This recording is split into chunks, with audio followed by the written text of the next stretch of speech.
Welcome everyone to the Slate preview show here on Fantasy Cruncher YouTube page. I'm the Siege. Friday, February 21st here. We got some drawings to do, some winners to hand out of some free Fantasy Cruncher Pro weeks. But if you want to get entered into the next one, subscribe, like, and leave in the comments section the Boston Celtic you think scores the most fantasy points today. No Kemba Walker, so think about that Celtic you think benefits the most without Kemba Walker. We'll talk about potential options during the show. But first, let's give away three. I was a couple weeks behind here. So TMC 424, Real Faith 7, and Eli Reasons. You've had a week of Fantasy Cruncher Pro NBA added to your account. If you had a current subscription, just tacked on an extra 7 days to it. So really appreciate you guys commenting on the stream. So feel free to continue that as well. There's no limit. You're not limited to one. So we really appreciate all the comments, subs, and likes. We've got a bunch of NBA games today. I think it's 11. It's only 9. Oh, that's even better news. 9 game slate today. Totals are a bit higher than yesterday. The only one really that's super low is the Knicks game and the Oklahoma City game. And the Knicks game has already got some, I'll put this value in very quotation marks light form, but there is some value there. We'll talk about it. But I guess we'll just kind of start with Dallas and Orlando. Dallas is healthy. Orlando is starting to get healthy. The plays I wanted to note here, of course, Luka Doncic under 11K. Dallas is still fighting for that playoff spot. It's fighting for home court in that first round. They're very much alive. Don't think Luka is going to get babied in these games. So him at under 11,000, definitely something you want to take a note of here. Other than that, though, these teams are pretty healthy. There's nothing that really stands out here. Fantasy Cruncher doesn't really have anything that stands out here either. Just scrolling at the My Projected tab and the Value tab, which you guys can't quite see. It's off screen because I want to make the words big at least. There's really nothing here. This game is a 220 total. It's nothing special. I mean, Aaron Gordon and Vooch have ceilings, but you're really not getting much of a discount here. Vooch was playing well before the break, but at this kind of price point, what's the real ceiling here? I know I said that yesterday about Bam, and shame on me because Bam is awesome and he can triple-double at any time. But, you know, Vooch has a ceiling, but for me, it's just very unlikely he's going to hit it here, especially with just some better options, better prices in some other games. This is one that I'm just kind of pass on. So, Cleveland at Washington. Cleveland, first game with a new head coach. Wizards, by the way, a very quiet 2 games out of the 8 seed. Let me make sure that's right, but maybe it's 2.5. But I was doing my NBA standings report just because I like to kind of know and pay attention to some of these things. And the Wizards are, I guess they're 3 back. They're 2 back in the loss column, though. So they've got 2 games in hand. So if they can take care of business and win the games in hand, they're 2 back. So Magic are 24-31, and the Wizards are 20-33. So definitely very alive here coming down the stretch, which means I think we're going to see the best Wizards be the ones that play the most minutes here. So Bradley Beal, 9,400 against this Cleveland defense is the first thing that pops out to me. I think we're going to see upper 30s in minutes here if required. The Wizards are favored by 6, but this should be a 4-quarter game. Bradley Beal is one of the top options on the entire slate for me. I'm really interested to see what Kevin Love does with John Beilein out. That was one of the players that just really never vibed with John Beilein. Andre Drummond apparently was saying some things too, but regardless, I'm interested to see that, but I'm not sure I'm going to pay these prices on these guys, although Colin Sexton at 6,300 is nice, but Washington's getting healthy, Cleveland's getting healthy. I just don't know if I really want to pay the ceiling for Sexton until I make sure the usage is still good. So I'll probably just look for Kevin Love or Drummond. What was Sexton's usage before the break? 32%? 30%? It's not bad. It's definitely not bad, but it's a 1-game sample size. So I think I'm just going to hold off paying $6,300 on Colin Sexton. But Kevin Love, I think, has a ceiling here against the Wizards for sure. Really no one that can guard him either. So it's just about motivation for him. How much does he want to shoot? How much does he want to get involved? Obviously, he's just trying not to get hurt. He wants to get out of there as soon as possible. So, took the money, but took a little too much money they couldn't trade him. Before the break, Hachimura was on fire. Finally had a bad game against the Knicks. But before that, we played really well against the Bulls, Memphis, and Dallas. Granted, the Bulls, Memphis, and Dallas is about as easy as a stretch as it can get.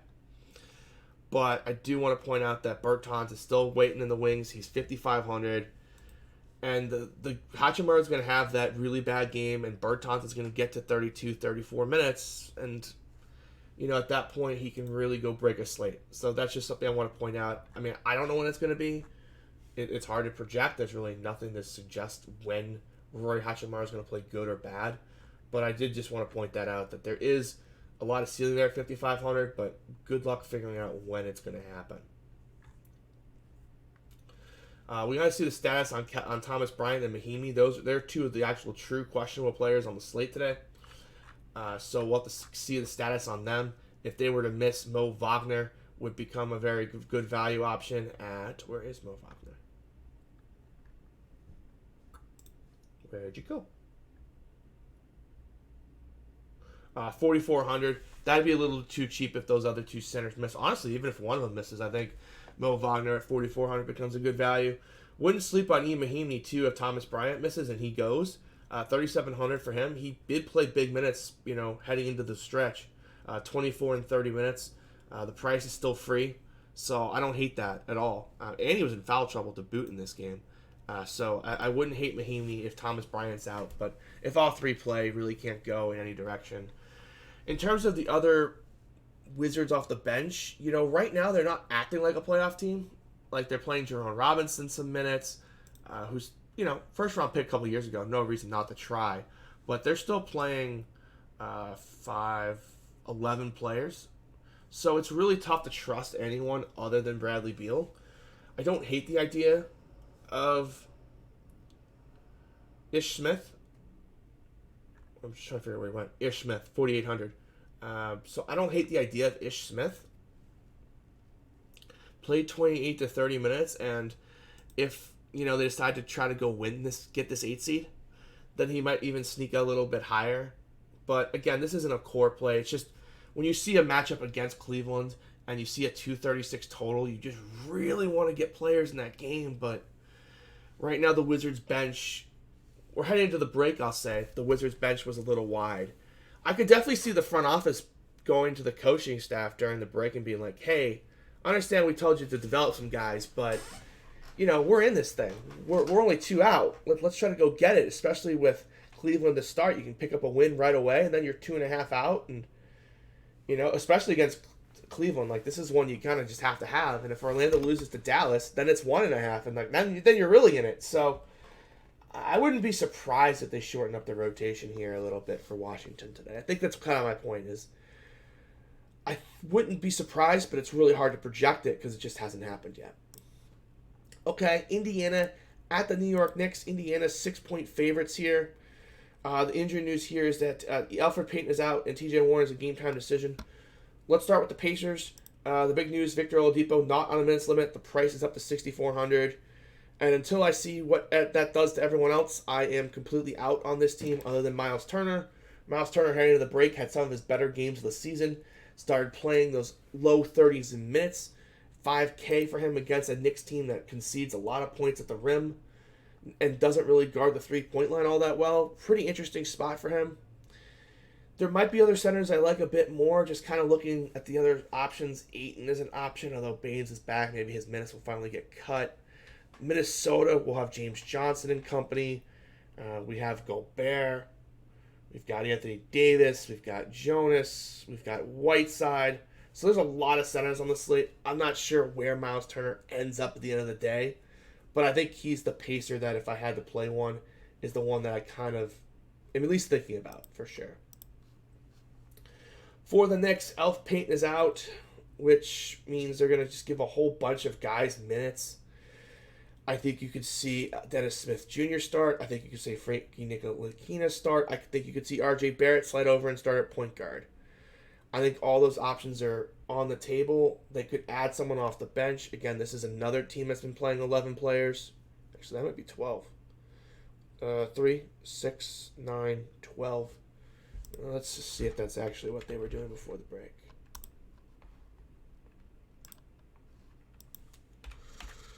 The New York Knicks picks up a little bit competitive here. 1, 2, 3, 4, 5, 6, 7, 8, 9, 10, 11. And then I assume in the blowout they added a 12th. 2, 3, 4, 5, 6, 7, 8, 9, 10, 11, 12. They played 13 in this game, but someone had to have just gotten some blowout run. Oh, Dennis Smith Jr. I see. And then they swapped it up for someone else. But Mo Harkless, too, wasn't one of the 11 in this game, so it could be up to a 12-man rotation moving forward. That's just a pure stay away, no matter really the situation. I'm sure Frankie Ntilikina is going to get a lot of love at 3,100. I get the same bad feeling I got yesterday about Shaq Harrison. But I understand it. It's 3,100. There's a lot of stars on the slate you want to play. He's point guard, shooting guard, which is nice, but playing guys in 2-12 totals and part of 12-man rotations, I think you're really asking for it. Phoenix at Toronto, 229 total here in this game. The injury news, Marc Gasol still out. Phoenix is healthy. Everyone is expected back. Ayton, Sarge, Baines, Kaminsky, and Okobo are all probable. So that means basically that outside of Ayton, which I don't know if I really want to play him with Baines back. I think Baines will get like 14 to 15 minutes off the bench. I just don't know where he's going to get the 38-minute games from anymore.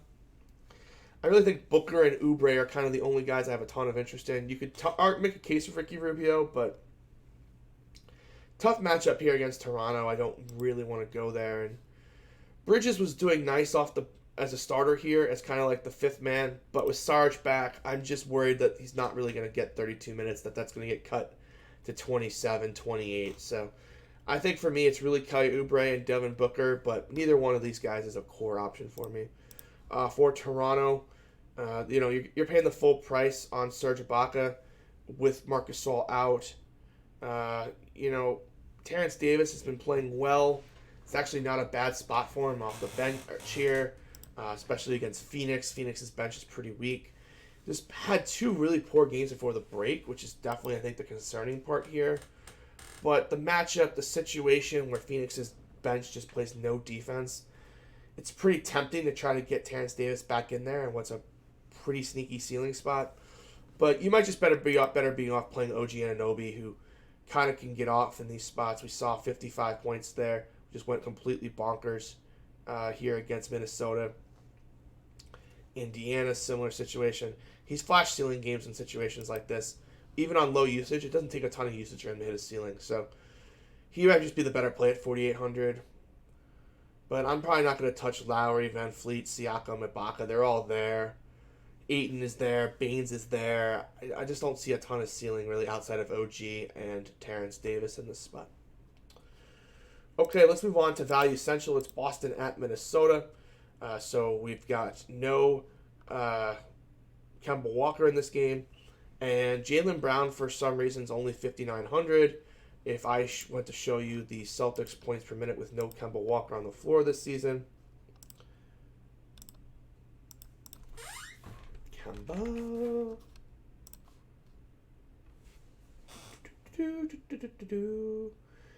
And I sort my DraftKings points per minute, you would see that Jaylen Brown's a fantasy point per minute player.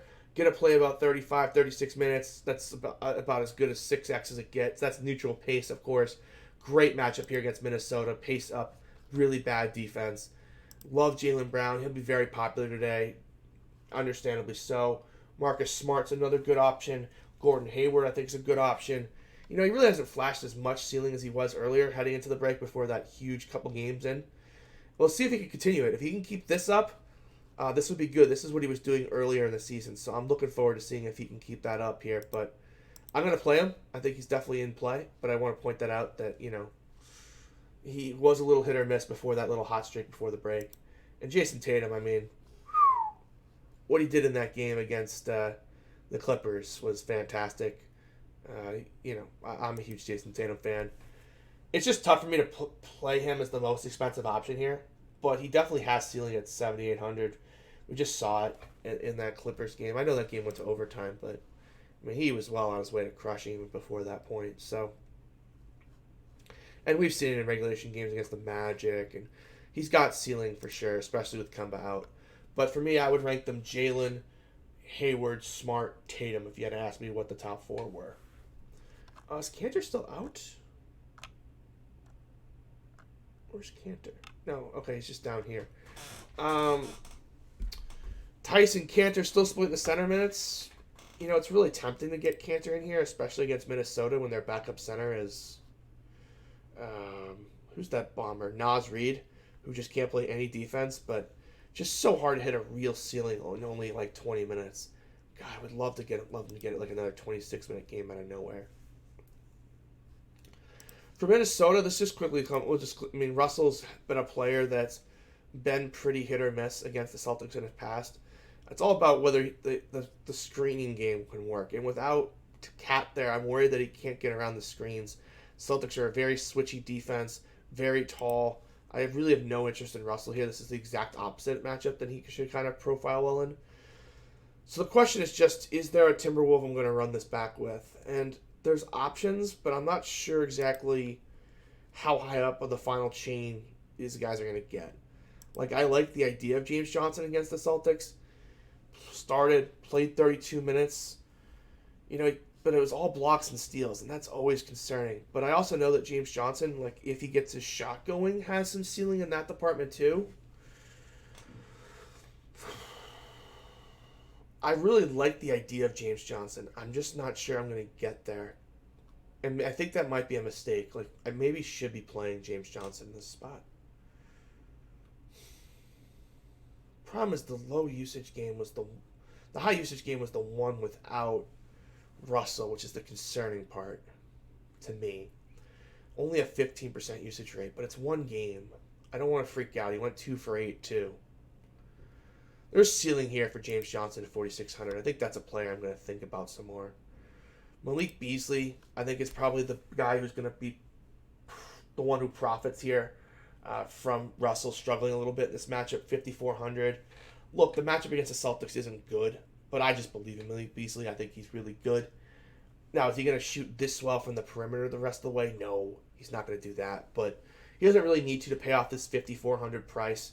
You know, 35 is basically 7x, and he's done that in 2 of 3 with a lot of room to spare.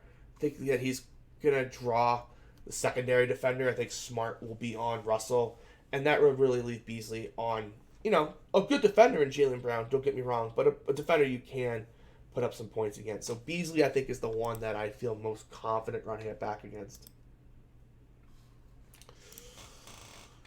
And I'm not paying 4,700 for Hernan Gomez in this spot. I don't hate the spot, but I'm not running it back with Hernan Gomez here. Find me a better situation to play Hernan Gomez in. So for me, it's really Malik Beasley and James Johnson from this Minnesota team. It's a 226 total. Boston's just really good. The question is just, do I really want to use these mid-tier roster spots on these Minnesota players? We've got some good games left. That's kind of a decision I'll take later into the night, and one that you guys should think about as well. Denver at Oklahoma City. Denver's healthy. Denver is healthy other than Will Barton, who is questionable. I would expect him to sit. If he's questionable coming out of the break, I would just go ahead and assume Will Barton's going to sit here. If he does, though, I mean, I'm not sure really. Jamal Murray's played well, but with Millsap probably off the minutes limit, I would guess, in this spot after the break, or at least get the minutes limit closer to 28 minutes. I think he's an interesting value at 4,900. I'm not playing Gary Harris. And with everyone else healthy, I'm not sure that Will Barton being out really changes the fortunes of anyone other than maybe Jamal Murray getting more usage. But it's not going to be like what it was before the break. So, you know, Jamal Murray has ceiling, but it's a tough matchup against Chris Paul. I don't really think I need to get here with Denver. I think the play is really Paul Millsap if he starts on DraftKings. If you can keep a 4,900 slot to the 8 p.m. window and get unowned Paul Millsap if he's going to play the starter's amount of minutes, I think that's really intriguing. But Michael Porter Jr. is back too, so maybe he's just not going to play a ton of minutes. So that's what I'm saying. Like, there's just a ton of guys right now for Denver. I wonder how many guys that we're projecting them to play. 1, 2, 3, 4, 5, 6, 7, 8, 9, 10, 11. Yeah, And I gotta be honest, I'm not sure that they're just gonna kick McCray out of the rotation. They need a guard that can actually score.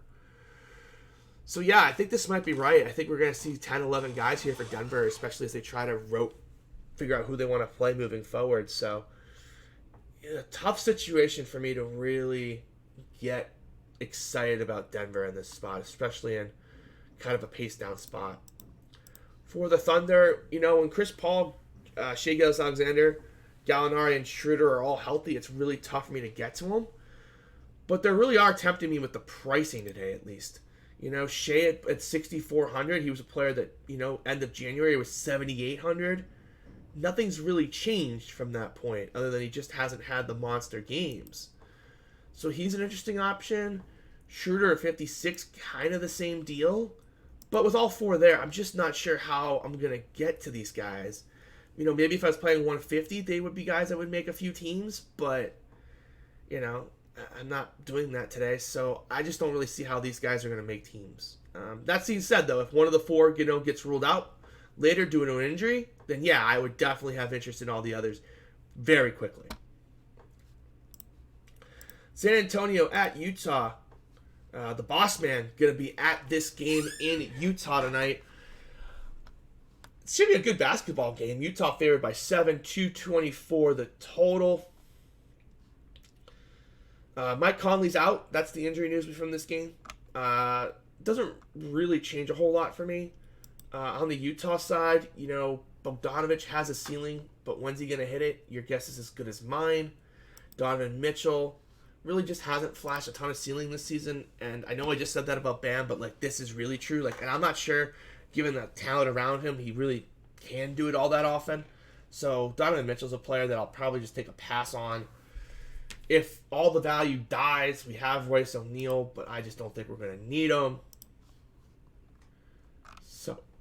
So yeah, I feel pretty good about none of these Utah guys being terrible, but I'm not sure any of these guys are just going to go, play a ton of minutes here.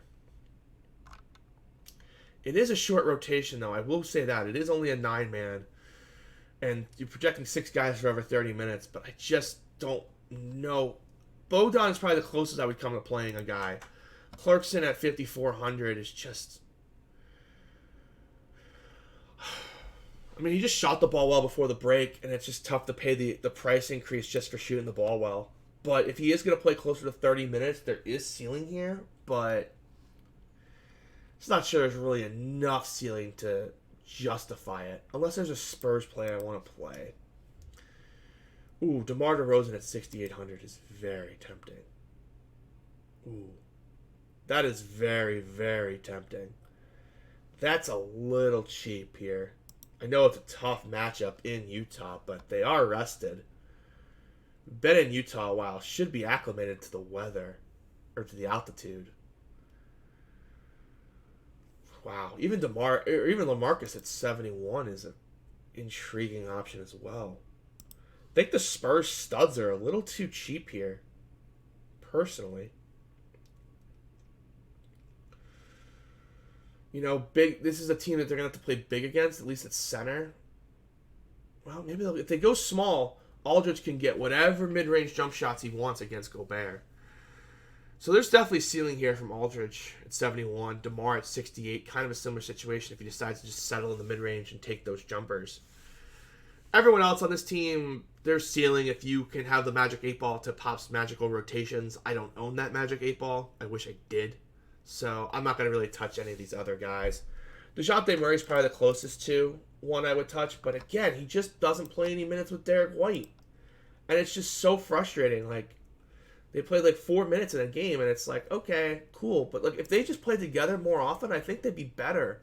The first game I get where they play 7 or 8 minutes overlap together, I'm just going to start firing these guys in because the prices just won't rise enough. But just hasn't happened enough for me to just be all right, I trust it. It's going to happen again today. But we'll have to see moving forward. That's one of the situations I've been really keying in on all season and kind of just hasn't changed the way I would hope.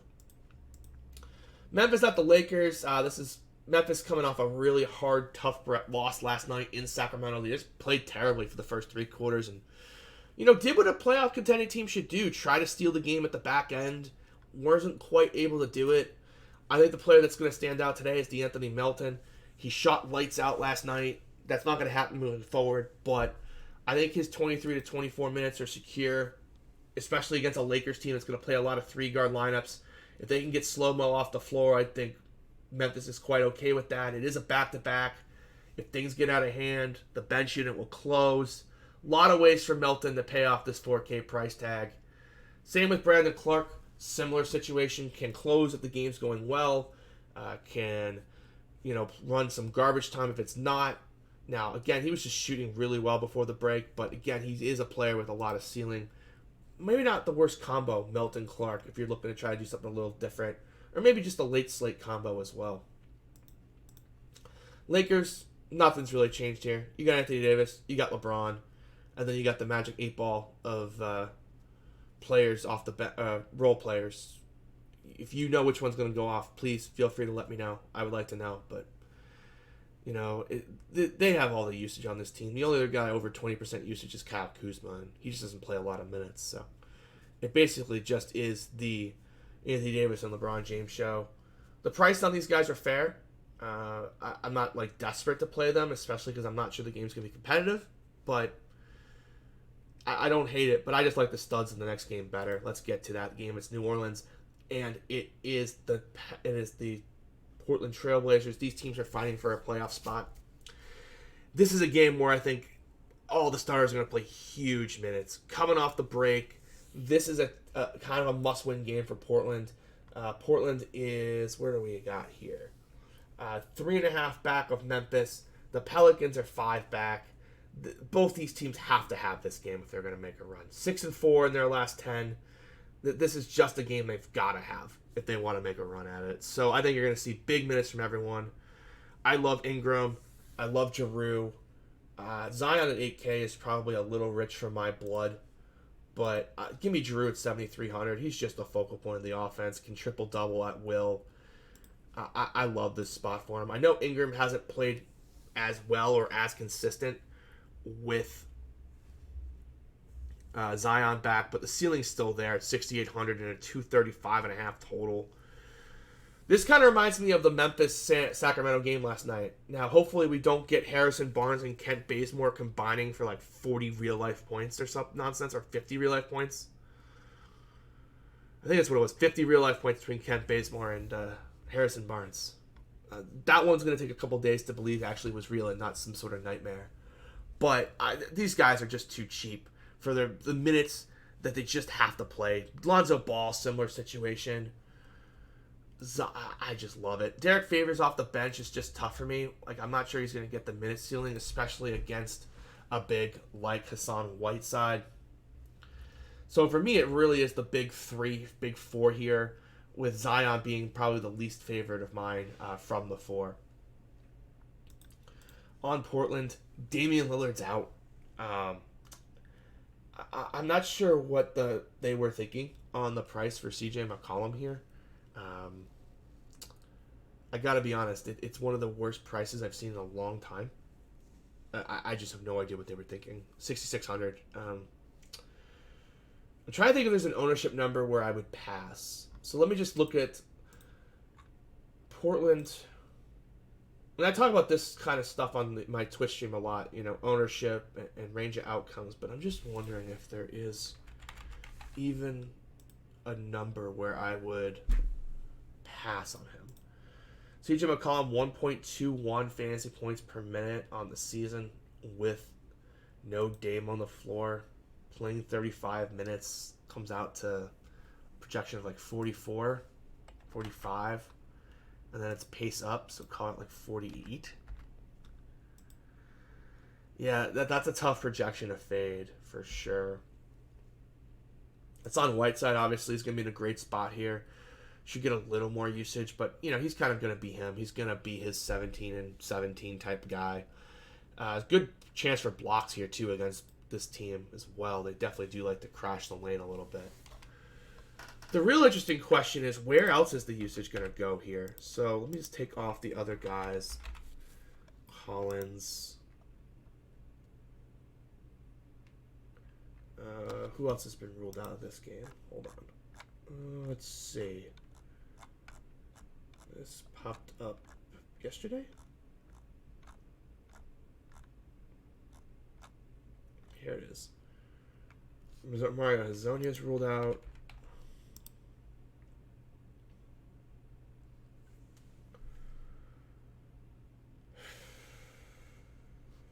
Tolliver isn't there anymore.